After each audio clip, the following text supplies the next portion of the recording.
This is going to be one of those no BS reviews. I've got a set of bimetal hole saws here, and we're going to cut some metal. It's either going to do it or it's not. This is a set we're going to be using. It starts up at 2.5 inches as far as the biggest one, comes down here to the 1.5 inches. We're going to come down here. We're going to start with like a 7/8 hole. You got two different style of arbors to hook it up with. The bigger ones have the locking style that you're familiar with, and the smaller ones just have your traditional screw in. So we're going to go ahead, we're going to screw that in there, get it all set up, and take it over here and put it on a piece of metal and see how it cuts.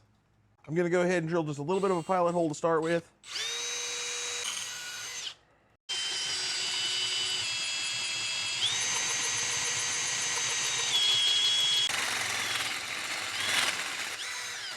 Well, besides my little underpowered drill for what I was doing, I am definitely impressed. This is the name of the tool right there, guys. These are actually going to be super affordable compared to the brand that you're going to buy at the big box store. If you're needing a set for home use, you're going to be punching some holes every now and again, definitely worth the money. If you want to grab them, I'll leave that orange shopping cart at the bottom of the screen. You can grab them there.